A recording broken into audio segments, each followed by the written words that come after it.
ஒரு ஊர்ல ஒருத்தர் இருந்தான். ஒரு நாள் காலையில எழுந்திரிச்சான். ஒரு 10 ரூபாய் எடுத்து சட்டை பையில வச்சுக்கிட்டான். கடை தெருவுக்கு புறப்பட்டான். காய்கறி வாங்குறதுக்காக அவன் போறான். காய்கறி சந்தைக்கு போய் சேர்ந்தான். கத்திரிக்காய் 1/4 கிலோ கொடுங்கன்னா கொடுத்தாங்க. காசு கொடுக்கறதுக்காக சட்டை பையில கையை விட்டான். பணத்தை காணும். 10 ரூபாய் சட்டை பையில வச்சுக்கிட்டு தான் வந்தான். அது இப்போ அங்கே இல்லை. வழியில் எங்கேயும் அது விழுந்துடுது போல் இருக்கு. அல்லது யாராவது திருடர்கள் தெரியாமல் அதை எடுத்துக்கிட்டு போட்டாங்களா என்னன்னு தெரியல. எப்படியோ 10 ரூபாய் அவன் இழந்துட்டான். கையில் காசு இல்லை. அதனால் கத்திரிக்காயை திருப்பி கொடுத்துட்டு கவலையோட வீட்டுக்கு திரும்பி வந்தான். அதையே நினச்சிக்கிட்டு இருந்தான். அவனுக்கு துக்கம் அதிகமாக போச்சு. அழ ஆரம்பிச்சிட்டான்.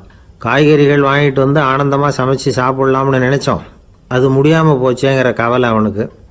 அதனால் அதை மறக்கவே முடியல. இது நடந்து கொஞ்ச நாள் ஆச்சு. அதே மனுஷன் இன்னொரு நாள் அதே மாதிரி புறப்பட்டான். பணத்தை எடுத்து பையில் வச்சுக்கிட்டான். காய்கறி சந்தையை நோக்கி போய்கிட்டு இருக்கிறான். இப்போ வழியில் ஒரு ஏழை பையனை பார்த்தான். தம்பி எங்கே போகிற அப்படின்னு கேட்டான். ஐயா பள்ளிக்கூடத்துக்கு போய்கிட்டு இருக்கிறேன் அவன். சரி, அதுக்கே எவ்வளவு கவலையோடு போய்கிட்டு இருக்கிற அப்படின்னு விசாரித்தான் அவன். ஐயா நான் ரொம்ப ஏழை, வீட்டில் வசதி இல்லை, பரீட்சைக்கு பணம் கட்டணும், இன்றைக்கி கடைசி நாள், என்ன செய்கிறதுன்னு தெரியலன்னா. இவன் பார்த்தான். தாங்கிட்ட இருக்கிற பணத்தை எடுத்து அந்த பையன்கிட்ட கொடுத்தான். இதை வச்சுக்கோ, உடனே பணத்தை கட்டு, நல்லா படி, பரீட்சை எழுது அப்படின்னு சொல்லிவிட்டு திரும்பி வந்துட்டான்.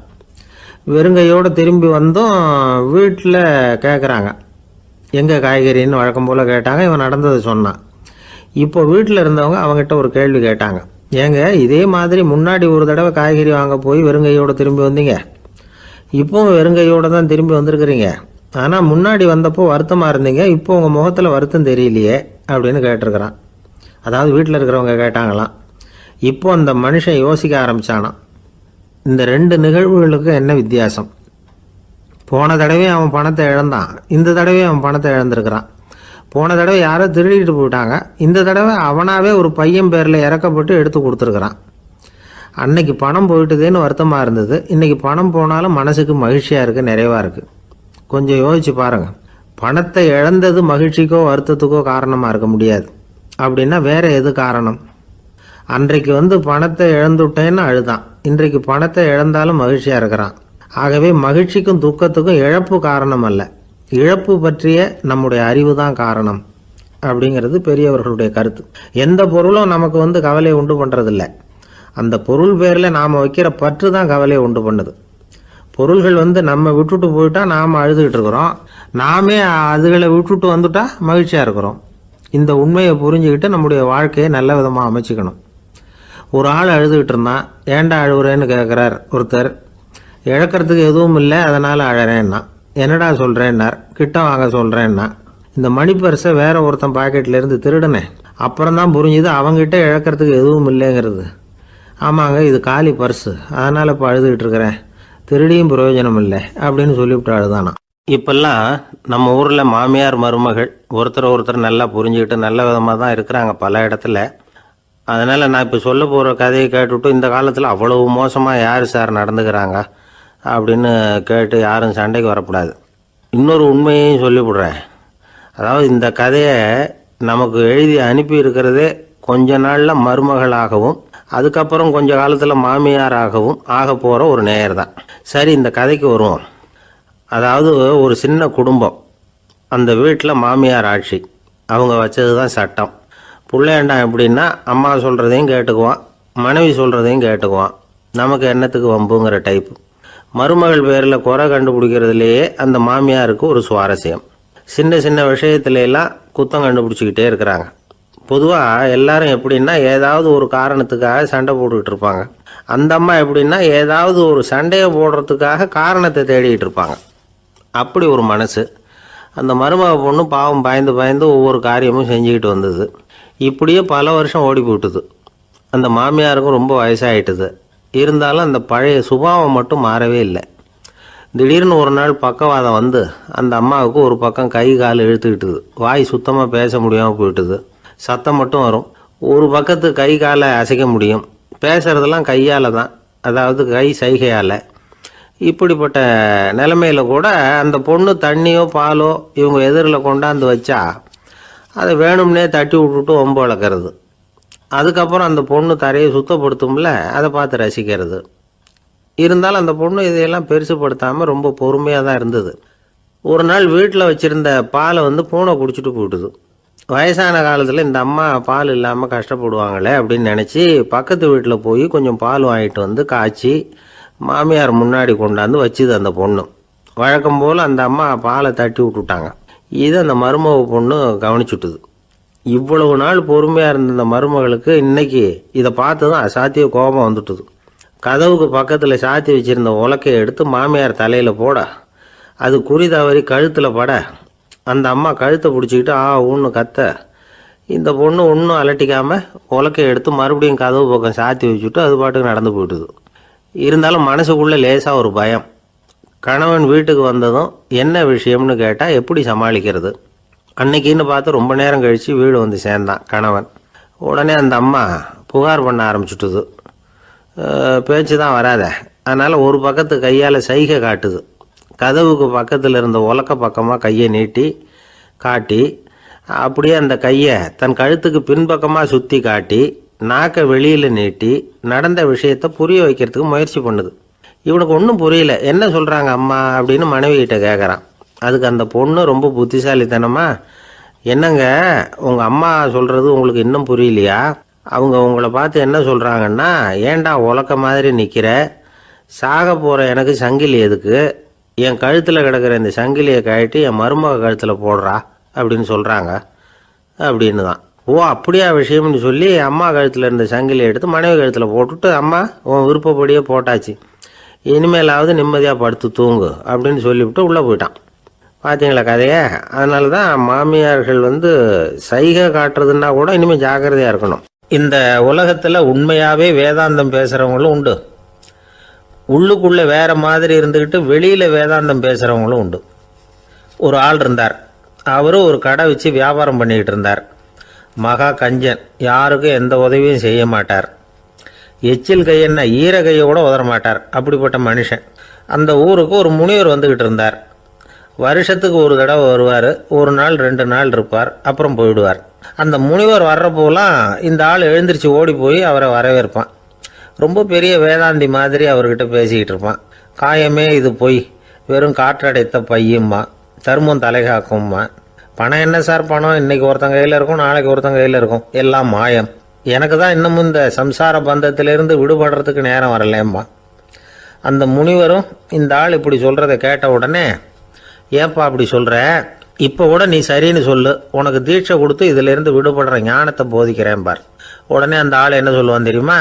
ஐயோ சாமி, இப்போ அது எப்படிங்க முடியும், பிள்ளைங்கள்லாம் சின்ன சிறுசுங்க, அதுகளுக்கெல்லாம் ஒரு கல்யாணம் காட்சின்னு செஞ்சு கடமையை முடிச்சுட்டா நீங்கள் சொல்கிறபடி செஞ்சு விடலாமா.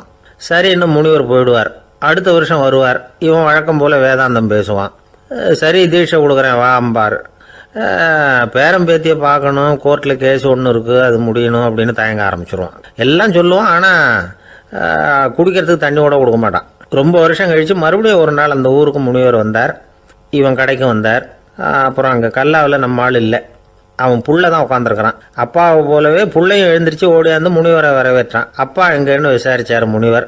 ஐயோ அதை ஏன் கேட்குறீங்க சாமி, உங்ககிட்ட தீட்சை வாங்கி இந்த சம்சார பந்தத்திலேருந்து விடுதலை பெறணும்னு சொல்லிக்கிட்டே இருப்பார், அது நிறைவேறாமலே போய் சேர்ந்துட்டார். போன மாதம் ஒரு நாள் திடீர்னு நெஞ்சு வலிக்குதுன்னார், அவ்வளவுதான் போட்டுன்னு போயிட்டார் அப்படின்னு புலம்புனான் பையன். இதை கேட்டதும் முனிவர் சிரிச்சாரான். அவன் எங்கடா போவான், உன் அப்பா எங்கேயும் போகல, இதோ வாழை ஆட்டிக்கிட்டு உன் காலடியிலே இருந்துகிட்டு இருக்கான் பார் அப்படின்னு சொல்லி அங்கே நின்றுக்கிட்டு இருந்த ஒரு நாயை சுட்டி காட்டினாரான். என்ன சாமி சொல்கிறீங்க அப்படின்னு ஆச்சரியமாக கேட்டிருக்கான் பையன். உடனே முனிவர் அந்த நாயோட தலையில் ஒரு தட்டு தட்டி பேசுகிறா அப்படின்னாரான். உடனே அந்த நாய் வேதாந்தம் பேச ஆரம்பிச்சுட்டு தான். காயமே இது போய் வெறும் காற்றடைத்த பை அப்படின்னு தான். முனிவர் சொன்னார், அடே இப்போவும் ஒன்றும் கெட்டு போகல, நீ விரும்புனா சொல்லு, உனக்கு தீட்சை கொடுத்து என் பின்னாடியே அழைச்சிட்டு போயிடுறேன், அங்கே அழைச்சிட்டு போய் உனக்கு ஞானத்தை போதிக்கிறேன், வர்றியா அப்படின்னு கேட்டிருக்கார். உடனே அந்த நாய் சொல்லிச்சான், ஐயோ அதை ஏன் கேட்குறீங்க சாமி, நான் உண்ணாமல் தின்னாமல் ஏராளமான சொத்து சேர்த்து வச்சுட்டேன், என் பிள்ளைங்க அதோட பெருமை தெரியாமல் ராத்திரி நேரம்லாம் கதவை திறந்து போட்டுட்டு தூங்கிடுவாங்க, அதனால் இப்படி நாயாக பிறந்து ராத்திரி பகலாக சுற்றி சுற்றி காவல் காத்துக்கிட்டு கிடக்கிறேன், இப்போ எப்படி சாமி வர முடியும் அப்படின்னு கேட்டுதான். அறியாமையிலேயே சுகம் கண்டு இப்படி இருக்கிற ஆளுங்களுக்கு எப்படி விடுதலை கிடைக்கும், எப்போ விடுதலை கிடைக்கும் அப்படின்னு கேட்குறார் தசாவதானி, திருக்குறள் பேர் ராமையா. அவர் கேட்குறது நியாயம் தானே. இந்த காலத்து பையன் ஒருத்தன் அப்பா கிட்ட சொன்னான், அப்பா இன்னைக்கு நான் ₹1 மிச்சப்படுத்தி விட்டேன் அப்படின்னு. நானும் அப்படியா, என்னடா பண்ணேன்னு கேட்டிருக்கார் அப்பா. டவுன் பஸ்ஸில் ஏறாமல் அது பின்னாடியே ஓடியாந்தேன், ₹1 மிச்சம் தானே அப்படின்றான். அட பாவி, ஒரு ஆட்டோ பின்னாடி ஓடியாந்துருந்தா ₹10 மிச்சமாயிருக்குமே, வேஸ்ட் பண்ணிட்டியே அப்படின்னாராம் அந்த அப்பா. ஒரு கடற்கரை ஓரம், அங்கே ஒரு சின்ன கிராமம். அந்த கிராமத்தில் ஒரு சின்ன பள்ளிக்கூடம். கடற்கரை ஓரத்தில் உள்ள ஒரு விடுதியில் ஓய்வுக்காக ஒருத்தர் வந்து தங்கியிருக்கிறார். பள்ளிக்கூடத்தில் ஏதோ விழா நடக்கிறது மாதிரி தெரிஞ்சுது. உடனே அவர் அந்த பக்கமாக வந்தார். இங்கே என்ன நடக்குதுன்னு விசாரித்தார். பள்ளி ஆண்டு விழா நடக்குதுன்னாங்க. உடனே போனார். கண்காட்சி ஒன்று வச்சுருந்தாங்க. உள்ளே போய் பார்த்தார். பள்ளிக்கூடத்தில் படிக்கிற மாணவர்களே சொந்தமாக தயார் பண்ண பொருள்களை காட்சிக்கு வச்சுருக்கிறாங்க. அந்த ஊர் மக்கள்லாம் அதை கூட்டம் கூட்டமாக போய் பார்த்துக்கிட்டு இருக்கிறாங்க. இவரும் ஆர்வமாக அதையெல்லாம் பார்த்துக்கிட்டே போகிறார். ஒரு இடத்துல ஒரு சின்ன ரயில் செஞ்சு வச்சுருந்தாங்க, மாணவர்களே தயார் பண்ணது. மின்சாரத்தால் அது ஓடுறது மாதிரி பண்ணி வச்சுருந்தாங்க. அதில் ஒரு சின்ன பொத்தான் இருக்கும், அது அமுக்குனா ரயில் ஓடும், சுற்றி சுற்றி வரும். மாணவர்கள் எதிரில் நின்று அதுக்கு விளக்கம் கொடுத்துக்கிட்டு இருக்கிறாங்க. இவர் அதை கவனித்தார். ரயில் ஓடுறத பார்த்தார். அங்கே நின்றுக்கிட்டு இருந்த மாணவர்கள்கிட்ட விளையாட்டாக கேட்டார், ஏன்பா இந்த ரயில் எதனால் ஓடுது அப்படின்னு கேட்டார். இவர் சக்தியினால் ஓடுது அப்படின்னாங்க மாணவர்கள். அது என்ன சக்தின்னு கேட்டார். அதுக்கு பேர் மின்சாரம் அப்படின்னாங்க. சரி, நீங்கள் மின்சாரத்தை பார்த்துருக்குறீங்களா அப்படின்னார். நாங்கள் பார்த்தது இல்லைங்க, ஆனால் இதை செய்யறதுக்கு எங்களுக்கு உதவி பண்ண ஆசிரியர் ஒரு பட்டதாரி, ஒரு கால் அவர் பார்த்துருக்கலாம் அப்படின்னாங்க. அவர் எங்கே இருக்காருன்னு கேட்டார். இதோ அழைச்சிட்டு வர்றோம்னு ஓடினாங்க. அவரை அழைச்சிட்டு வந்தாங்க. அவர்கிட்ட ஒரு பெரியவர் கேட்டார், மின்சாரத்தை நீங்கள் பார்த்துருக்குறீங்களா அப்படின்னு. மின்சாரத்தை பார்க்குறதாவது நான் பார்த்ததே இல்லை. நான் பார்த்தது அது செயல்படுற விதத்தை தான். அது விளக்கை வந்து எரிய வைக்குது, ரயிலை ஓட வைக்குது, இது மாதிரி எத்தனையோ எந்திரங்களை வந்து செயல்பட வைக்குது. ஆனால் உண்மையிலேயே அது என்னன்னு எனக்கு தெரியாது. ஒருவேளை இந்த பள்ளிக்கூடத்து தலைமை ஆசிரியருக்கு தெரிஞ்சிருக்கலாம், ஏன்னா அவர் ஒரு மேல்நிலை பட்டதாரி அப்படின்னாராம் அவர். சரின்னு போய் தலைமை ஆசிரியரை கூப்பிட்டுக்கிட்டு வந்தாங்க. அவர்கிட்டையும் இதே கேள்வியை கேட்டாராம் அவர். மன்னிக்கணும், இந்த கேள்வியை இதுவரைக்கும் யாரும் என்கிட்ட கேட்டதில்லை. சக்தியை யாரும் பார்க்க முடியாது, ஆனால் அது செயல்படும் விதத்தை தான் பார்க்க முடியும் அப்படின்னாராம் அவர். இப்போ இதுவரைக்கும் கேட்டுக்கிட்டு இருந்த பெரியவர் சிரித்தார். சிரிச்சுட்டு சொன்னாராம், சரி அதுக்காக ஒன்றும் கவலைப்படாதீங்க, என்னுடைய பெயர் தாமஸ் ஆல்வா எடிசன் அப்படின்னாராம். இதை கேட்டதும் அங்கே இருந்தவங்களுக்கெல்லாம் அதிர்ச்சி, ஆச்சரியம். என்னது, நீங்கள் தானே எடிசன்? நீங்கள் எவ்வளவு மின்சார கருவிகளை உண்டாக்கி இருக்கிறீங்க, நீங்களா இந்த கேள்வியை கேட்டது அப்படின்னாங்களாம். ஆமாம், நான் தான் கேட்குறேன், ஏன்னா நானே மின்சாரத்தை பார்த்தது கிடையாது அப்படின்னாராம் அவர். அன்புங்கிறது இப்படிப்பட்டது தாங்கிறார் ஓஷோ. அன்புங்கிறது நம்ம உடற்கூறு அமைப்பில் இல்லை, அது நம்ம உடம்புல உள்ள சுத்த சக்தியின் வெளிப்பாடு. அதை உணரத்தான் முடியுமே தவிர பார்க்க முடியாது. அன்பே உன்னை வந்து நான் என் இருதயத்தில் வச்சிருக்கிறேன் அப்படின்னுலாம் சொல்லுவான். இதெல்லாம் சும்மா. இது வந்து டாக்டர்கள் சொல்கிற இருதயம் கிடையாது, அது வந்து ரத்தத்தை தள்ளுகிற ஒரு கருவி, அவ்வளவுதான். ஞானிகள் சொல்லுகிற இதயம் வேற, அது கண்ணுக்கு புலப்படாத ஒரு சக்தி. என்னுடைய இதயம் ரொம்ப விசாலமானது சார் அப்படின்னார் ஒருத்தர். அப்படிங்களான்னு ரொம்ப மரியாதையா, ஆமாங்க டாக்டர் அப்படி தான் சொல்கிறார், கொஞ்சம் வீங்கி போய் பெருசாக இருக்குதான் அப்படின்னார். ஒரே ஒரு ஊரில் ஒரு அம்மா இருந்தாங்க. அந்த அம்மாவுக்கு ஒரே ஒரு பிள்ளையாண்டான். அவனுக்கு ரொம்ப அக்கறையோடு கல்யாணம் பண்ணி வச்சாங்க. கல்யாணம் முடிஞ்சதும் மருமக பொண்ணு வீட்டுக்கு வந்து சேர்ந்தது. அப்பாடா என் கடமை முடிஞ்சுது, இனிமேல் அக்கடான்னு எங்கேயாவது ஒரு மூலையில் படுத்து கிடக்கலாம் அப்படின்னு நினச்சாங்க அந்த அம்மா. ஆனால் நினைக்கிறபடி எங்கே நடக்குது? அதுக்கப்புறம் தான் பிரச்சனையே ஆரம்பமாச்சு. மருமகள் குணம் சரியில்லை, ஒரு மாதிரி. அந்த பொண்ணு வீட்டுக்கு வந்ததுமே முதல் வேலையாக மாமியாரை பார்த்து, அதுதான் நான் வந்துட்டேன்ல, இனிமேல் உங்களுக்கு என்ன வேலைங்க, புறப்பட வேண்டியது தானே, காசி ராமேஸ்வரம்னு எங்கேயாவது போங்க அப்படின்னுட்டு தான். மாமியாரை பார்த்தாங்க, கொஞ்சம் யோசனை பண்ணாங்க. இந்த பாருமா, நீ இப்படி சொல்கிறதுக்கு முன்னாடியே வீட்டை விட்டு புறப்படணுங்கிற முடிவுக்கு நான் வந்துட்டேன். வீட்டை மட்டும் இல்லை, இந்த உலகத்தை விட்டே கூட போகிறதுக்கு தயாராக இருக்கிறேன். ஆனால் ஒரே ஒரு விஷயத்துக்காக என் உயிரை கையில் பிடிச்சிக்கிட்டு இருக்கிறேன் அப்படின்னாங்களாம். என்ன விஷயம்னு கேட்டது இந்த மருமக பொண்ணு.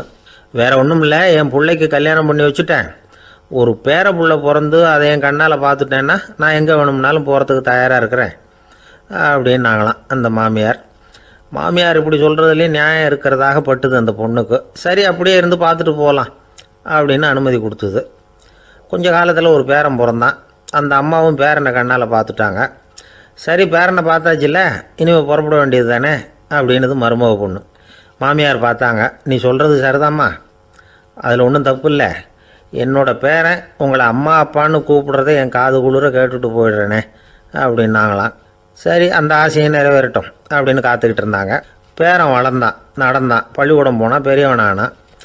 மருமக பொண்ணு மறுபடியும் மாமியாரை விரட்ட ஆரம்பிச்சுட்டுது, இன்னும் புறப்புள்ளையான்னு. இதை பாருமா, இது வரைக்கும் இருந்துட்டேன். பேரனோட கல்யாணத்தையும் கண்ணால் பார்த்தா தான் இந்த கட்டை வேகும் போல் இருக்குது அப்படின்னு சொல்லி ஒரு மாதிரியாக பேச ஆரம்பித்தாங்க. இதுவும் நியாயமான ஆசையாக தான் படுது அப்படின்னு அது யோசிச்சிருக்கு அந்த பொண்ணு. சரின்னு அதுக்கும் ஒத்துக்கிட்டது. உடனே பேரனுடைய கல்யாணமும் முடிஞ்சது ஒரு வழியாக. இனிமேல் ஒரு நொடி கூட இங்கே இருக்கக்கூடாது, புறப்படுங்க அப்படின்னு மாமியாரை விரட்டிச்சான் அந்த பொண்ணு. இப்போ அந்த மாமியார் தன்னோட மருமகளை பார்த்து சொல்கிறாங்க, இதோ கிளம்பிட்டேம்மா, என் மூட்டை முடிச்செல்லாம் கட்டிக்கிட்டேன், புறப்பட்டுவிட்டேன். அப்படியே நீயும் உன் துணிமணிகளை மூட்டை கட்டிக்கிட்டு கிளம்பிடும், என்னோட சேர்ந்து 2 பேருமா சேர்ந்து போயிடலாம் அப்படின்னாங்களாம். அந்த பொண்ணு முழிக்குது. முழிக்காதே, உனக்கும் ஒரு மருமக வந்துட்டா, இனிமேல் நீயும் ஒரு மாமியார் தானே, உனக்கும் இனிமேல் இங்கே வேலை இல்லை, புறப்படு அப்படின்னாங்களாம். அப்போ தான் அந்த பொண்ணு சிந்திக்க ஆரம்பிச்சு தான், தன்னோட தவறு புரிஞ்சுதான். இந்த தகவலை கேட்டுக்கிட்டு இருக்கிற மருமகள்லாம் இதை பற்றி கொஞ்சம் யோசித்து பார்க்கணுங்கிறதுக்காகத்தான் இதை சொல்கிறோம் மாமியார்கள் சார்பாக. கொஞ்ச நாளைக்கு முன்னாடி ஒரு பொண்ணை பார்த்து பேசுகிற சந்தர்ப்பம் கிடைச்சிது ஒரு கல்யாண வீட்டில். அந்த பொண்ணு சொல்லிச்சு, சார் எனக்கு கல்யாணம் ஆகி 15 வருஷம் ஆகுது, நான் மாமியார்கிட்ட சண்டை போட்டதே இல்லை அப்படின்னு ரொம்ப அடக்கமாக சொல்லிச்சு. அது எப்படிம்மா சாத்தியமாச்சுன்னு கேட்டோம்.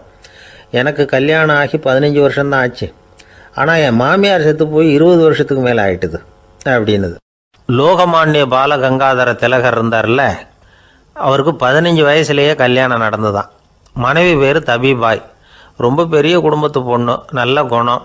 அவங்க குடும்பம் நடத்திக்கிட்டு இருக்கிறாங்க. அந்த காலத்தில் திருடர்கள் பயம் அதிகம்.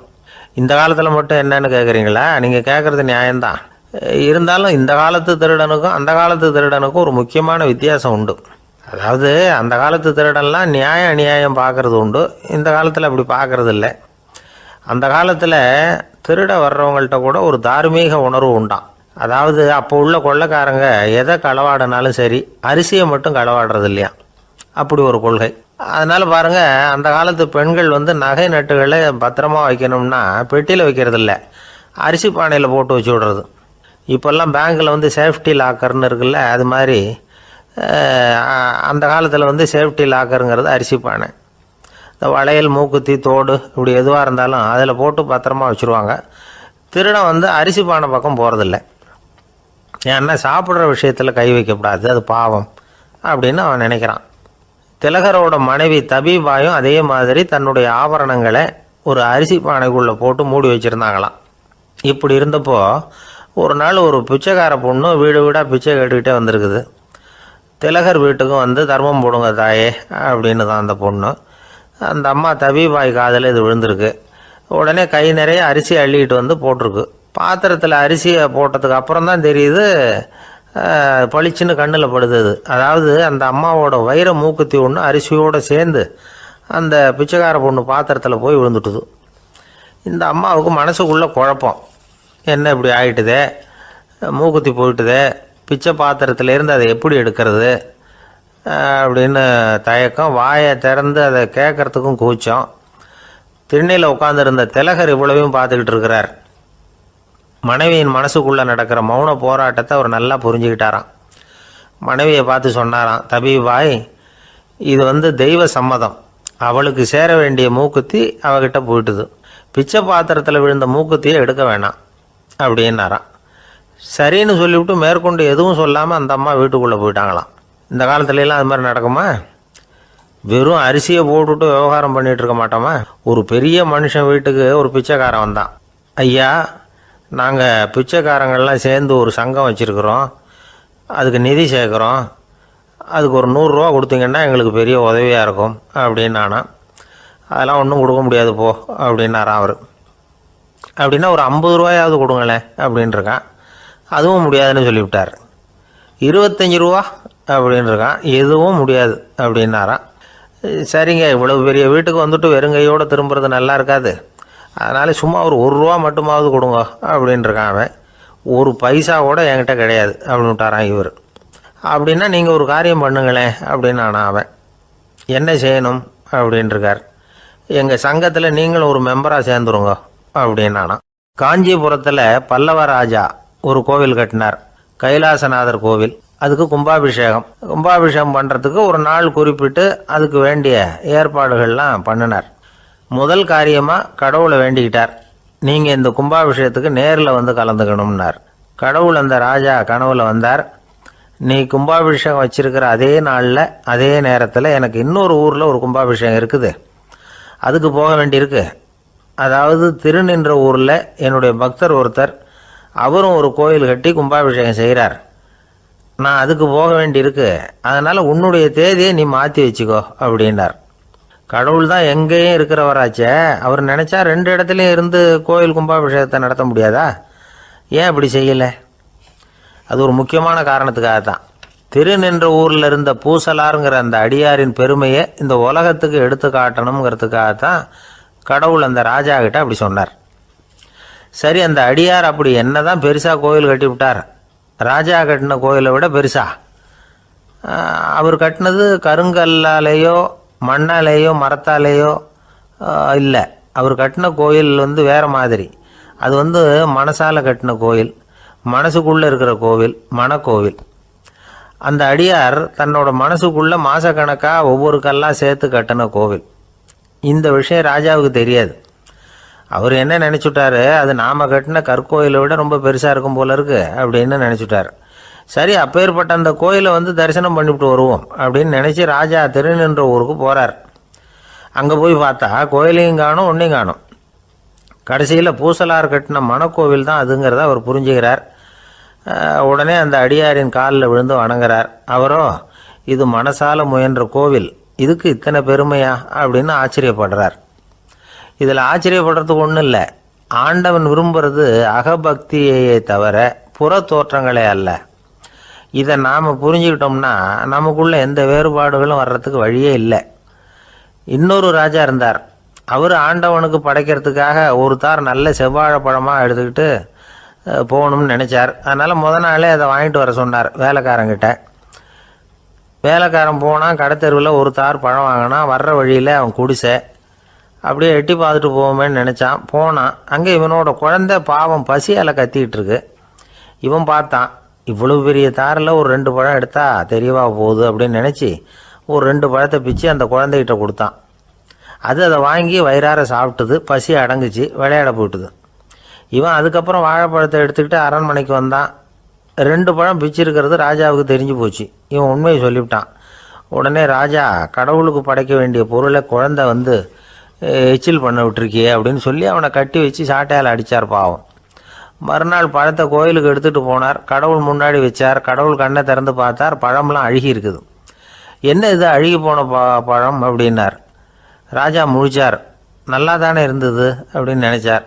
அப்போ கடவுள் அந்த ராஜா கிட்ட சொன்னாராம், இதை பார்ப்பா, இந்த தாரில் 2 பழம் தான் நல்ல பழம், அந்த 2 பழங்களையும் நேற்றுக்கே நான் சாப்பிட்டுட்டேன் அப்படின்னாராம். அப்போ தான் ராஜாவுக்கு புரிஞ்சுது, ஏழை குழந்தையின் பசியை தீர்க்கறதுக்காக உதவுன அந்த 2 பழம்தான் இறைவன் சாப்பிட்ட பழம்னு. இறைவன் இருக்கிற இடம் எது? இதுதான். ஒரு ஊரில் ஒரு மன்னர் இருந்தார். புத்தி கூர்மை உள்ள ஒரு மன்னர். பொதுவாக மன்னர்களுக்கு சந்தேகம் வந்தால் சபையில் உள்ள சான்றோர்கள்கிட்ட கேட்டு தெரிஞ்சுக்கிறது தானே வழக்கம். ஆனால் இங்கே அப்படி இல்லை. மற்றவங்களுக்கு சந்தேகம் வந்தால் மன்னர்கிட்ட கேட்டு தெரிஞ்சுக்குவாங்க. அது மாதிரி கேட்டு தெரிஞ்சுக்கிறதுக்காக ஒரு பெரியவர் ஒரு நாள் வந்தார். அவர் கையில் 3 பொம்மைகள் வச்சுருந்தார். 3 ஒரே மாதிரி பொம்மைகள், கொஞ்சம் கூட வித்தியாசம் தெரியல. ஏது இந்த பொம்மைன்னு கேட்டார் மன்னர். எனக்கு வேண்டியப்பட்ட ஒருத்தங்கிட்ட இருந்து இதை வாங்கிட்டு வந்திருக்கிறேன், நான் தான் அவன்கிட்ட இந்த பொம்மையை செஞ்சு கொடுக்கும்படியா கேட்டுக்கிட்டேன். அவன் ரொம்ப புத்திசாலி, அவன் தான் இதை செஞ்சு கொடுத்தான். ஆனால் அதில் ஒரு சிக்கல் அப்படின்னார். என்ன பிரச்சனைன்னு கேட்டிருக்காரு இவர். நான் அவன்கிட்ட கேட்டது 3 விதமான பொம்மைகளாக இருக்கணும்னு கேட்டேன். அவன் என்னடான்னா 3 ஒரே மாதிரியாக செஞ்சு கொடுத்துட்டான் அப்படின்னார். அவங்ககிட்டயே கேட்கறது தானே அப்படின்ட்டுருக்காரு இவர். கேட்டேன், அவன் என்ன சொல்கிறான்னா, இது மூணும் ஒரே மாதிரி பொம்மை கிடையாது, மூணும் மூணு விதம், ஒன்றுக்கு ஒன்று வித்தியாசம் இருக்குது.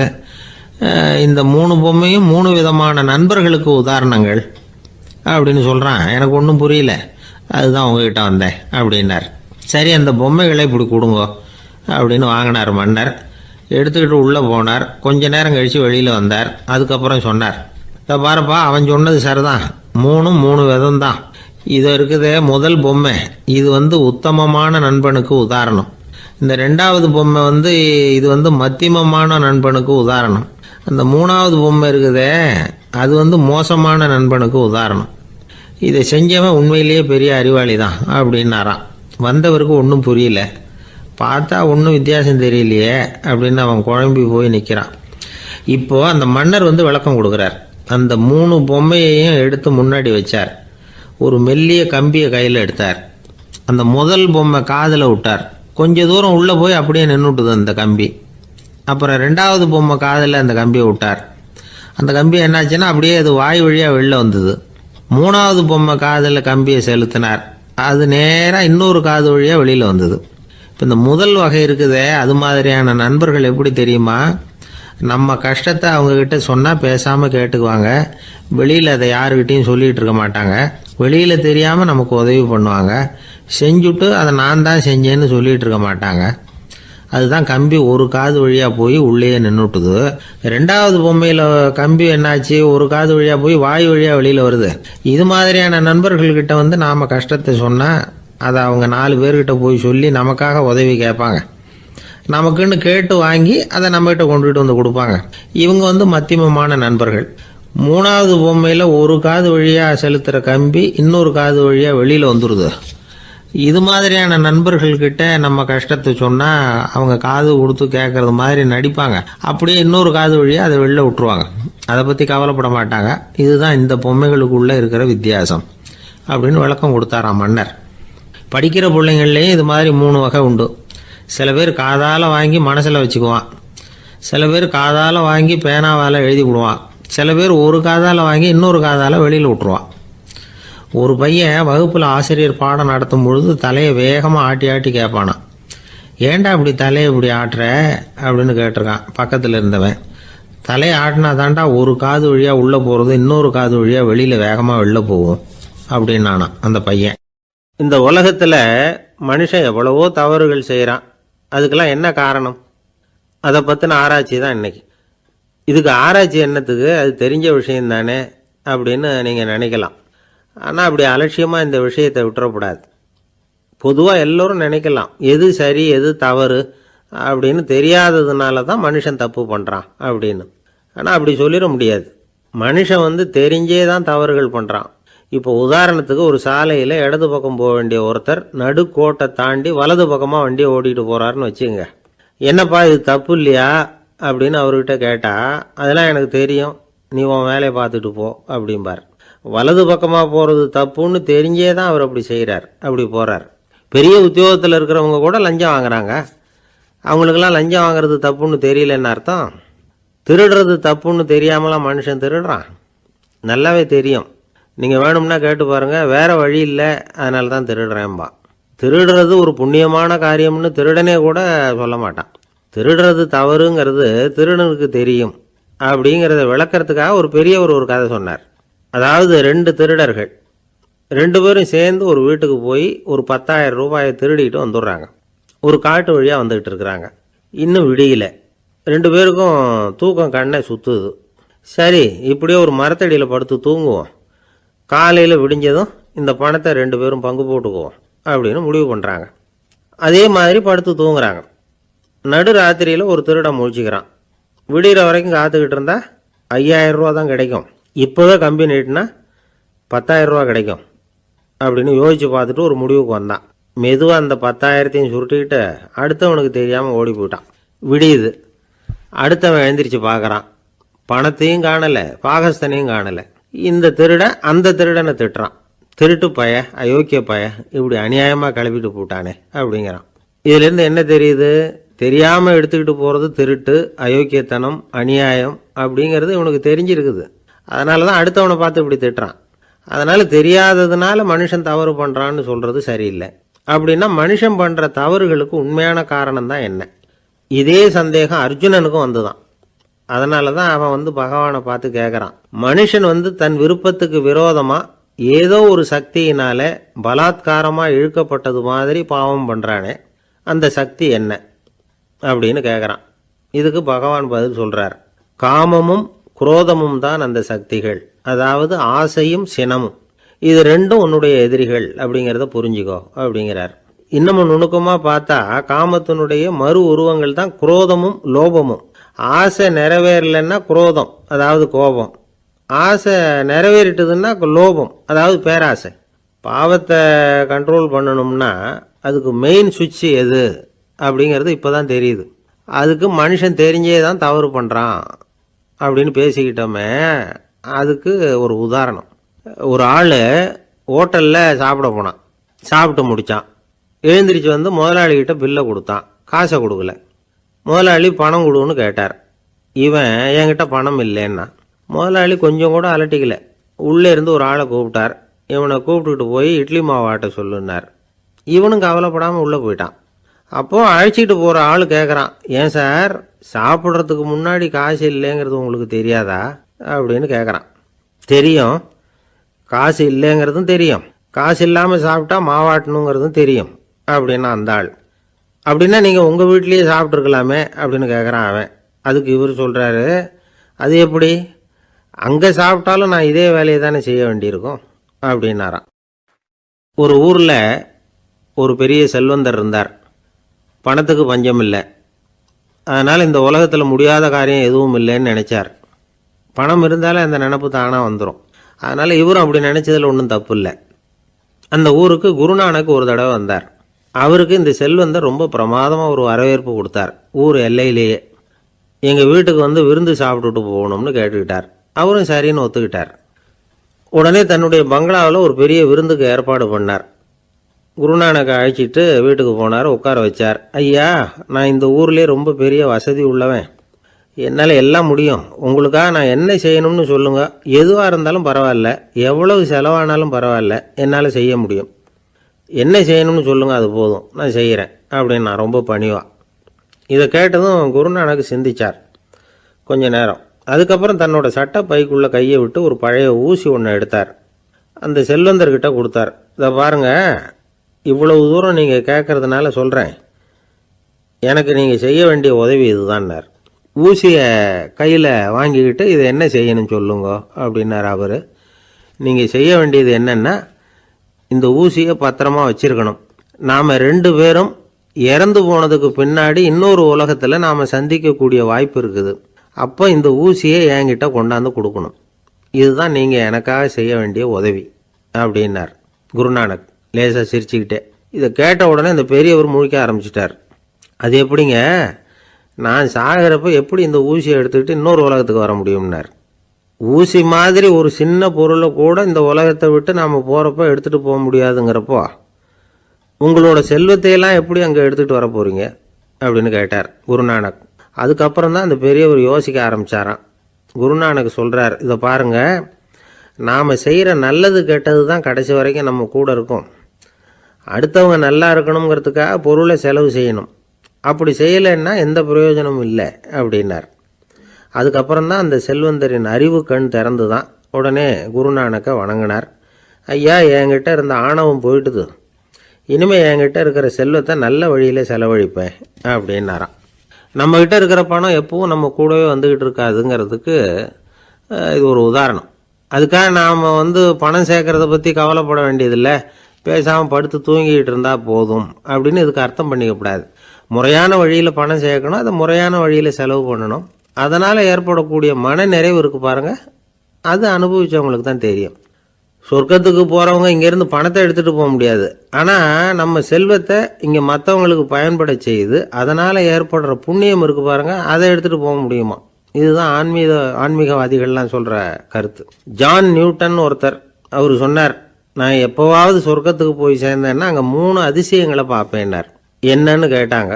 நான் யார் யார் இருக்க மாட்டாங்கன்னு நினச்சிக்கிட்டு இருந்தேனோ அவங்களில் சில பேர் அங்கே இருப்பாங்க, அது ஒரு பெரிய அதிசயம்னார்.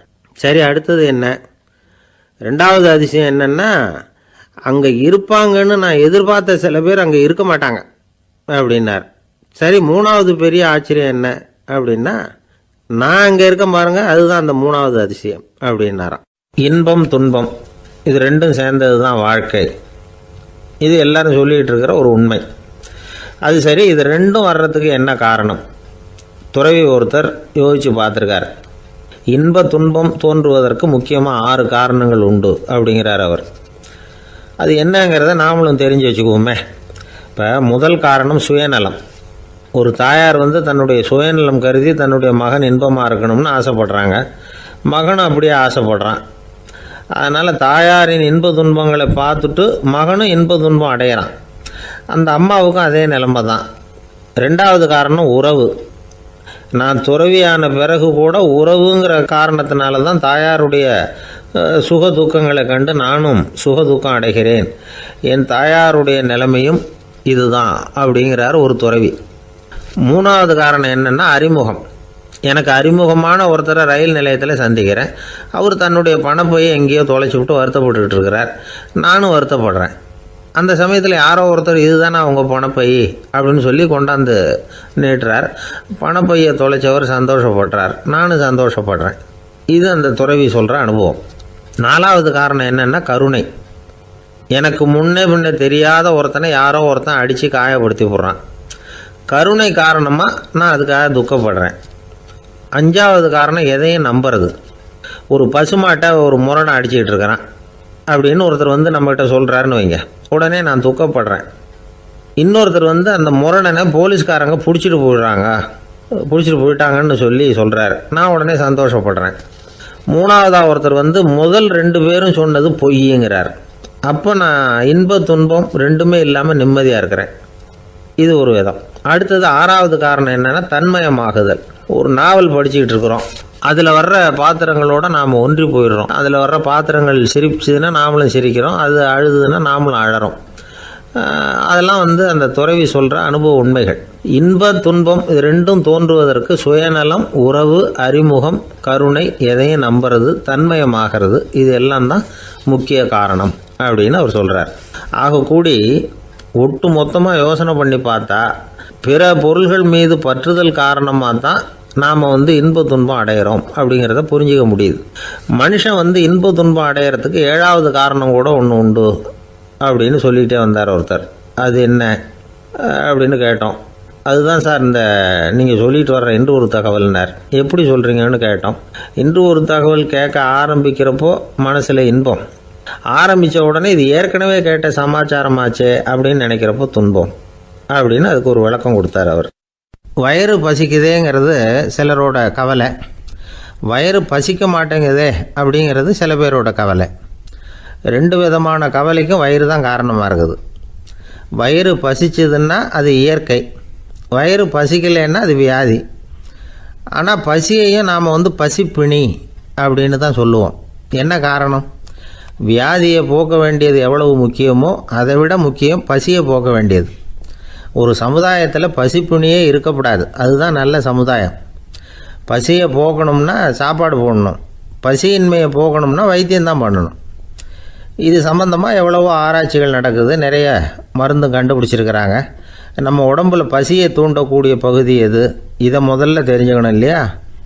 நாம் சாப்பிட்ற ஆகாரம் செரிக்கிறதுக்கு எது காரணம் தெரியுமா? நம்ம மூளையோட பின்பகுதி தான் அதுக்கு காரணமாக இருக்குதாம். மூளையின் பின்பகுதியில் நரம்பு செல்களால் ஆன 2 வகையான ஆரக்சின்கள் தான் பசியை உண்டாகுது அப்படின்னு கண்டுபிடிச்சிருக்கிறாங்க. 2 ஆய்வாளர்கள் இதை கண்டுபிடிச்சிருக்காங்க. அவங்க 2 பேரும் டெக்சாஸ் பல்கலைக்கழகத்தில் ஹார்வர்டு ஹக்ஸ் மருத்துவ கல்வி நிலையத்தில் பணிபுரிகிறவங்களாம். உண்பது தேவைங்கிறது உணரப்படும் போது மூளையின் அந்த குறிப்பிட்ட பகுதி ஆரக்சின் அப்படிங்கிற ஹார்மோன்களை சுரக்கும். அது பசி உணர்வை தூண்டும் அப்படிங்கிறது தான் அந்த ஆய்வாளர்களின் கண்டுபிடிப்பு. இந்த ஆரக்சின் வேறு சில உயிரினங்கள்லேயும் உண்டு. இப்போ எலிகளில் கூட இது இருக்குது. அதனால் எலிகளை வச்சு இது சம்மந்தமாக ஆராய்ச்சி பண்ணாங்க. எலிகள் உடம்பில் ஆரக்சினை செலுத்தி பார்த்தாங்க. உடனே என்னாச்சு தெரியுமா? அந்த எலியெல்லாம் பசியால் துடிக்க ஆரம்பிச்சுட்டுது. எதையாவது தின்னு பசியை தீர்த்தா போதுங்கிற அளவுக்கு அந்த எலிகள்லாம் அல்லாட ஆரம்பிச்சுட்டுது. இயல்பாக சாதாரணமாக அந்த எலிகள் எவ்வளவு சாப்பிடுமோ அது மாதிரி 8 முதல் 10 மடங்கு அதிகமான ஆகாரத்தை 1 மணி நேரத்துக்குள்ளே சாப்பிட்டு தீர்த்துட்டு தான். சில எலிகளின் மூளையில் இந்த ஆரக்சின் அளவை கட்டுப்படுத்தி பார்த்துருக்குறாங்க. உடனே என்னாச்சு தெரியுமா, அதெல்லாம் சாப்பாட்டை கண்டால் முகத்தை திருப்பிட்டு போக ஆரம்பிச்சுட்டு தான். அந்த எலிகளுக்கு பசி எடுக்கலையாம். இந்த ஆராய்ச்சியின் அடிப்படையில் பசியை எடுக்காமல் இருக்கிற மனிதர்களுக்கும் பசியை தூண்ட முடியும் அப்படின்னு சொல்லி ஆராய்ச்சியாளர்கள் தெரிவிச்சிருக்கிறாங்க. ஆக ஆரக்சின் தான் பசிக்கு காரணம்ங்கிறது தெரிஞ்சு போச்சு. சரி, இந்த ஆரக்சின் அப்படின்னா என்ன? அது ஒரு கிரேக்க சொல். அதுக்கு பசின்னு அர்த்தம். நம்ம ஆளுங்களுக்கெல்லாம் பசியை தூண்டுறதுக்கு மருந்து தேவையில்லை, பசியை குறைக்கிறதுக்கு தான் மருந்து தேவை. ஒரு அம்மா டாக்டரை தேடி வந்தாங்களாம். டாக்டர், எங்கள் வீட்டுக்காரருக்கு திடீர்னு அகோர பசி, நிறைய சமைச்சு போடுறேன், அவ்வளவையும் சாப்பிட்டுட்டு கீழே கிடக்கிற குப்பை கூலங்களையும் எடுத்து சாப்பிட ஆரம்பிச்சுட்றார், என்னன்னு கவனித்து பாருங்கள் அப்படின்னாங்களாம். எவ்வளோ நாளாக அப்படி இருக்குதுன்னு கேட்டிருக்காரு டாக்டர். 1 வாரமாக அப்படி இருக்குதுன்னாங்களாம். இவ்வளவு நாளாக ஏன் சும்மா இருந்தீங்க, ஆரம்பத்திலே இங்கே அழைச்சிட்டு வர வேண்டியது தானே அப்படின்னாரான் டாக்டர். அது ஒன்றும் இல்லை டாக்டர், வீடு பூரா சுத்தமாகட்டுமேன்னு பார்த்துக்கிட்டு இருந்தேன் அப்படின்னாங்களாம் அந்த அம்மா. ஒரு மாணவனை பார்த்தேன். என்ன தம்பி படிப்புலாம் எப்படி இருக்குது அப்படின்னு விசாரித்தேன். அவன் ரொம்ப அழுத்துக்கிட்டான். நான் நல்லா தான் சார் படிக்கிறேன், இருந்தாலும் புத்தியில் சரியாக ஏற மாட்டேங்குது சார் அப்படின்னா. சரி, இவனும் நம்ம ரகம்தான் அப்படின்னு சொல்லி முடிவு பண்ணிட்டோம். கல்வி கற்கக்கூடிய ஒரு மாணவன் சம்பந்தப்படுற புத்திகள் பல வகை. அதை பற்றி ஒரு பெரியவர் விளக்கி இருக்கிறார். மிருத்து புத்தின்னு ஒன்று இருக்குதான். மிருத்துன்னா மண்ணால் செவுறு கட்டுறோம்ல, மண் சுவரில் ஆணி அடிக்கிறதும் சுலபம், அதை பிடுங்கி எடுக்கிறதும் சுலபம். அது மாதிரி சில பேர் குரு சொல்லி கொடுக்குறத சுலபமாக கேட்டு தெரிஞ்சு வச்சுக்குவாங்க, கொஞ்ச நேரத்தில் சுலபமாக மறந்தும் போயிடுவாங்க. இது மிருத்து புத்தின்னு பேர், மண் புத்தி. தாரு புத்தின்னு ஒன்று உண்டான். தாருன்னா மரம். அதில் பச்சை மரத்தில் ஆணி அடிக்கிறது சுலபம், ஆனால் அதை எடுக்கிறது கஷ்டம். அது மாதிரி ஆசிரியர்கிட்டேருந்து கேட்டதை கவனமாக மனசில் பதிய வச்சுக்கிட்டு அதை மறக்காமல் இருக்கிறது தாரு புத்தி. பட்டை மரமாக இருந்தால் அதில் ஆணி அடிக்கிறதும் கஷ்டம், அடிக்கிற ஆணியும் சீக்கிரம் நழுவிடும். அது மாதிரி கேட்குற விஷயம் மனசில் பதியறதும் கஷ்டம், அப்படியே பதிஞ்சாலும் அது நீடிச்சு இருக்கிறதும் கஷ்டம், கொஞ்ச காலத்தில் மறந்துடும். இன்னொரு வகை புத்தி ஒன்று உண்டு, அதுக்கு பேர் சிலா புத்தின்னு பேர். சிலான்னா கல். ஒரு கருங்கல்லில் 4 துளையை போட்டு ஒரு துளையில் உளியை வச்சு அடித்தா மற்ற துளை வழியாகவும் பிளந்து கல் 2 ஆகிடும். அது மாதிரி சந்தியான இடங்களில் குறிப்பாக ஒரு பொருளை சொன்னால் அதை வச்சுக்கிட்டு மற்றதையும் தெரிஞ்சுக்கிறது, அது சிலா புத்தின்னு பேர். வேணு புத்தின்னா என்ன தெரியுமா? வேணுன்னா மூங்கில் கணுவில் ஒரு பக்கம் உளியை வச்சு அடித்தா 2 பக்கமும் பிளந்துடும். அது மாதிரி ஒரு செய்தியை கேட்டுக்கிட்டு இருக்கிறப்பவே அதோட முன்பின் தொடர்களையும் தெரிஞ்சுக்கணும், அது வேணு புத்தி. தைல புத்தின்னு ஒன்று உண்டு. தைலம்ங்கிறது எண்ணெய். தண்ணியில் ஒரு துளி எண்ணெயை விட்டால் அது தண்ணி பூரா பரவி போடுதில்ல, அது இப்படி பரவுறது மாதிரி ஆசிரியர் சுருக்கமாக ஒரு கருத்தை சொன்னால் அதை வச்சுக்கிட்டு பூரா விஷயங்களையும் தெரிஞ்சுக்கணும், அது தைல புத்தி. கற்பூர புத்தின்னு ஒன்று கேள்விப்பட்டிருக்கோம். அது எப்படின்னா, கற்பூரம் தீ பட்ட உடனே பிடிச்சிக்கும். ஆசிரியர் சொன்ன உடனே நுண்ணறிவோட பாடங்களை புரிஞ்சுக்கிறது இந்த வகை புத்தி. கரி புத்தின்னு ஒன்று. அது எப்படின்னா, கரியில் நெருப்பை வச்சு விசிறிய பிறகு அதுக்கப்புறம் அது கறி நெருப்பாகும். அது மாதிரி காலம்பரை சாயந்தர வேலைகளில் ஆசிரியர் பாடம் சொல்லி கொடுப்பார், அதை கொண்டு புரிஞ்சுக்கிறது இந்த வகை. கதலித்தண்டு புத்தின்னு ஒன்று சொல்லுவாங்க. கதலிங்கிறது வாழை மரம். வாழைத்தண்டில் தீ வைக்கிறது எவ்வளவு சிரமமோ அவ்வளவு சிரமத்தோடு கல்வி கற்கிறது கதலித்தண்டு புத்தி. இதை தவிர இன்னும் சில வகையான மாணவர்களை கூட அடையாளம் காட்டுறாங்க. ஆசிரியர் சொன்னதில் நல்லதை மட்டும் எடுத்துக்கிறவன் அன்னம். ஆசிரியர் கிடைச்ச இடத்துல பாடத்தை கேட்டுக்கிட்டு பிறகு தனியாக உட்காந்து சிந்திக்கிறவன் பசுமாடு அப்படி தானே, புல் கண்ட இடத்துல மேயும், அதுக்கப்புறம் நிதானமாக அசை போட்டுக்கும். ஆசிரியர் சொன்னதை தவிர வேறு எதையும் சொல்ல முடியாதவன் கிளி. பல இடங்களில் பாடங்கள் கேட்டு கடைசியில் ஒன்றும் புரியாமல் போகிறவன் ஆடு ஒரு செடியில் வயிறார மேயாது, ஒரே செடியில் இக்கரைக்கு அக்கறை பச்சைன்னா அங்கேயும் இங்கேயும் அலைஞ்சிக்கிட்டே இருக்கும். சில பேருக்கு எருமைன்னு பேர். எருமை எப்படின்னா குளத்து நீரை கலக்கி தான் குடிக்கும். அது மாதிரி ஆசிரியர் மனசை நோக செய்து பயில்கிற மாணவர்கள்லாம் இந்த ரகம். இவ்வளவுலாம் இருந்தாலும் இந்த காலத்து மாணவர்கள்லாம் ஒரு தனி ரகம். ஒரு ஆசிரியர் வகுப்பில் பாடம் நடத்திக்கிட்டு இருந்தார். இலக்கண வகுப்பு. இறந்த காலம், நிகழ்காலம், எதிர்காலம், past tense, present tense, future tense, இதை பற்றிலாம் பாடம் நடத்துகிறார். எல்லாம் சொல்லி கொடுத்துட்டு இப்போ நான் ஒரு வாக்கியம் சொல்லுவேன், அது என்ன காலம் அப்படிங்கிறத நீங்கள் சொல்லணும்னார் ஆசிரியர். சரின்னாங்க மாணவர்கள்லாம். நான் நாளைக்கும் பாடம் நடத்தப் போகிறேன், இது என்ன காலம் அப்படின்னு கேட்டார் ஆசிரியர். அதாவது நான் நாளைக்கும் பாடம் நடத்தப் போகிறேன், இந்த வாக்கியம் என்ன காலம்னு கேட்டார். ஒரு பையன் மெதுவாக எழுந்திரிச்சு சொன்னான், இது எங்கே போதாத காலம் சார் அப்படின்னு சொல்லிவிட்டு உட்காந்துட்டானா. ஒருத்தர் ஓடி வந்தார், இன்னொருத்தரை பார்த்து, சார் உங்கள் சைக்கிளை ஒரு நாள் இரவல் கொடுங்களேன், பக்கத்து ஊருக்கு போயிட்டு வர வேண்டியிருக்கு அப்படின்னார். இவர் சைக்கிளை கொடுத்து பத்திரமா கொண்டுட்டு போங்கன்னார். சார் இதை பத்திரமா கொண்டு போகிறேன், கவலையே வேணாம், ஏன்னா இது உங்களோட சைக்கிள் அப்படின்னு நான் நினைக்கல, என்னோட சைக்கிளாக நினைக்கிறேன் அப்படின்னார். அதுக்கப்புறம் தான் இவருக்கு உண்மையாகவே பயம் வந்துட்டுது. ஏன்னா அவர் சொன்னது மாதிரி அதை தன்னோட சைக்கிளாகவே நினச்சி தள்ளிட்டு போட்டால் என்ன பண்ணுறது? எது எதை நம்முடையதாக நினைக்கணுங்கிறதுக்கு ஒரு வரையறை இருக்குது. சில பேர் ஆஃபீஸையே வீடாக நினச்சி விடுறது உண்டு. அப்படிப்பட்டவங்க கூட வீட்டை ஆஃபீஸாக நினைக்கிறதில்ல. ஏன்னா வீட்டில் இவர் ஆஃபீஸராக நடந்துக்க முடியறதில்ல. இதெல்லாம் ஒரு பக்கம் இருக்கட்டும், இப்போ விஷயத்துக்கு வருவோம். பொறியியல் மேதை டாக்டர் விஸ்வேஸ்வரய்யா இருந்தார் இல்லையா, பாரத ரத்னா விருதெல்லாம் கொடுத்தாங்களே.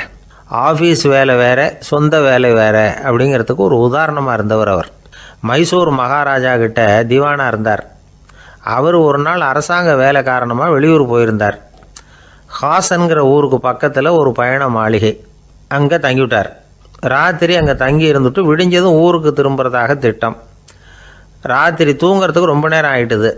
ரொம்ப நேரம் வரைக்கும் அரசாங்க சம்பந்தப்பட்ட வேலைகளையே பார்த்துக்கிட்டு இருக்கிறார்.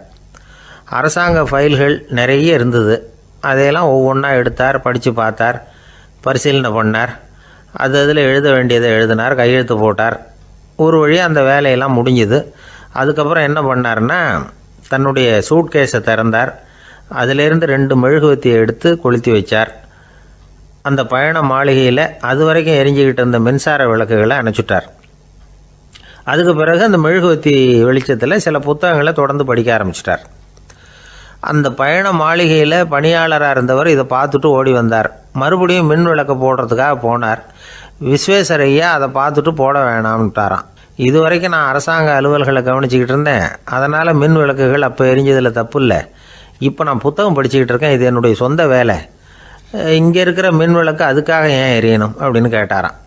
இப்போ இருக்கிற சில அரசு பணியாளர்கள்கிட்ட இந்த சம்பவத்தை பேச்சோட பேச்சாக சொல்லி பார்த்தேன். அவங்களால இதை ஜீரணிக்கவே முடியல. நேர்மை தேவை தான் சார், அதுக்காக அவ்வளவு தூரத்துக்கு அது தேவையா அப்படிங்கிறாங்க. விஸ்வேஸ்வரய்யா அப்படி பண்ணினது தான் ஒரு நேர்மையாளர் அப்படின்னு இந்த உலகத்துக்கு நிரூபிக்கணுங்கிறதுக்காக இல்லை. தான் அப்படி நடந்து காட்டினா தன்னை சுற்றி இருக்கிறவங்களும் அதை கேள்விப்படுறவங்களும் முடிஞ்ச அளவுக்கு பொது வாழ்க்கையில் அரசு பணியில் நேர்மையை கடைபிடிக்க முயற்சி பண்ணலாமே அப்படிங்கிறதுக்காகத்தான். இப்போவும் சில பேர் இருக்கிறாங்க, இவங்க ஆஃபீஸ் வேறு வீடு வேறேன்னு நினைக்கிறதில்ல, அவ்வளோ உரிமை. ஒருத்தர் அப்படி தான், அவருக்கு அவசரமாக 5000 ரூபா தேவைப்பட்டது. ஆஃபீஸு பணத்தை எடுத்துக்கிட்டார். அந்த நேரம் பார்த்து ஆடிட் வந்துட்டுது, ஆப்பிட்டுக்கிட்டார். விசாரணை நடக்குது. அவர் சொல்கிறார், சார் நான் நேரம் காலம் பார்க்காம ஆஃபீஸில் வேலை செய்வேன், ஏன்னா அதை என்னோடய ஆஃபீஸாக நினைக்கிறேன். அவசரத்துக்கு அந்த பணத்தை எடுத்தேன், மறுபடியும் வச்சுடலாம்னு தான் இருந்தேன், அதுக்குள்ளே இப்படி ஆகிட்டுது. நீங்கள் என்ன நினச்சாலும் சரி, நான் ஆஃபீஸ் வேறு வீடு வேறு அப்படின்னு நினைக்கிறதில்ல, அது என்னோடய சுபாவம் அப்படின்னார். விசாரணை பண்ணவர் தீர்ப்பு வழங்கினார். உங்கள் சுபாவத்துக்கு மதிப்பு கொடுத்து நானும் தீர்ப்பு வழங்குறேன். நீங்கள் கொஞ்ச நாள் ஜெயிலில் இருந்துட்டு வாங்க, அது உங்களுக்கு கஷ்டமாக இருக்காதுன்னு நினைக்கிறேன். ஏன்னா அங்கே போனாலும் நீங்கள் உங்கள் சுபாவப்படி வீடு வேற ஜெயில் வேறன்னு நினைக்க மாட்டீங்க அப்படின்னாராம். ஒரு நாள் ஒரு நண்பரை சந்தித்தேன். உங்கள் வீடு எதுன்னு உங்களுக்கு தெரியுமா சார்ன்னு. அவர் என்னை ஒரு மாதிரியாக பார்த்தார். அப்புறம் சொன்னார், தெரியும் அப்படின்னாரு. சரி, உங்கள் தொலைபேசி எண் உங்களுக்கு தெரியுமான்னு. அதுவும் தெரியும்னார். உங்கள் மனைவி மக்கள் யார் யாருன்னு உங்களுக்கு தெரியுமான்னு கேட்டேன். என்ன ஒரு மாதிரியாக பார்த்தார். அப்புறம் சொன்னார், அதுவும் தெரியும் சார் அப்படின்னார். சரி, நீங்கள் யாருன்னு உங்களுக்கு தெரியுமான்னு கேட்டேன். இப்போ தான் அவர் முழிக்க ஆரம்பித்தார். அவர் மட்டும் அப்படி இல்லை, நாம் எல்லாருமே அப்படி தான். எதிரில் நிற்கிறது யாருங்கிறது தெரியும், நாம் யாருன்னு நமக்கு தெரியாது. உண்மையிலேயே நாம் யார்? இந்த கேள்விக்கான பதிலை தான் வாழ்க்கை பூரா நாம் தேடிட்டு இருக்கிறோம். புத்தர் என்ன சொல்கிறார் தெரியுமா? நீங்கள் கடவுளை பற்றி கவலைப்பட தேவையில்லை, உங்களை பற்றின கவலை உங்களுக்கு இருந்தால் போதும் அப்படிங்கிறார். நான் யார், எனக்கு ஏன் இந்த கவலை அப்படின்னு உங்களை நீங்களே கேட்டுக்குங்க அப்படிங்கிறார். நாம் ஏன் கடவுளை படைத்தோம்? அது ஒரு நழுவல் முயற்சியாம். அதாவது தன்னிடமிருந்து தானே தப்பிக்கிற ஒரு முயற்சியாம். இப்படி தான் அதை சொல்கிறாங்க அறிஞர்கள்லாம்.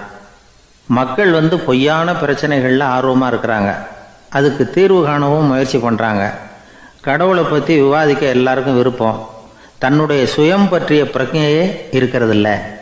ஆகக்கூடிய விஷயம் என்னென்னா, கடவுள் சமாளிப்புக்கு பயன்படுத்தப்படுகிறார். மனவியல் என்ன சொல்லுது தெரியுமா? கடவுள், சொர்க்கம், மறுபிறவி இதை பற்றிலாம் பேச ஆரம்பிக்கிறவங்க யார் தெரியுமா? போருக்கு போகிறவன், துன்பத்தில் சிக்கி கஷ்டப்படுறவன், நோய் படுக்கையில் விழுந்தவன், இவங்க தான். நாம் அனுபவத்திலே பார்க்குறோமே இதையெல்லாம். கடவுளை துணைக்கு கூப்பிடுறவங்க யாருன்னு கவனித்து பாருங்கள். பரீட்சை எழுத போகிறவன், வேலை தேடி அலையிறவன், பண நெருக்கடியில் இருக்கிறவன், விபத்தில் சிக்கிக்கிட்டவன், இவங்கெல்லாம் தான். தேர்வில் வெற்றி பெற்றதும் அவரை துணைக்கு கூப்பிடுறதில்ல, வேலை கிடைச்சதும் அவர் துணை தேவைப்படுறதில்ல. ஏன் இப்படி? கொஞ்சம் யோசனை பண்ணி பாருங்கள். துன்பம் வருகிற போது அந்த துன்பத்தை தவிர்க்க வேண்டிய நிலையில் அதிலிருந்து நழுவி போகிறதுக்காக பிரார்த்தனை தேவைப்படுது. எல்லாம் நல்லபடியாக நடக்கிறப்போ பிரார்த்தனை செய்கிறதில்ல. புத்தருடைய வழி என்ன தெரியுமா? அந்த வழியில் கடவுளும் கிடையாது, பிரார்த்தனையும் கிடையாது. புத்தர் செய்தது இதைத்தான். அதாவது கடவுள்கிட்ட இருந்து மனிதனையும், மனிதன்கிட்ட இருந்து கடவுளையும் அவர் விடுவித்தார். புத்த மதம் என்ன சொல்லுது தெரியுமா? கடவுள் பிரச்சனை அல்ல, மனிதன்தான் உண்மையான பிரச்சனை அப்படின்னு சொல்லுது. உங்களை நீங்கள் நல்லா தெரிஞ்சுக்கிட்டா போதும், நீங்களே கடவுள் ஆகிடுவீங்க அப்படிங்கிறது தான் புத்த மதம். அதனால் நமக்கு தேவை உள்முக பயணம்.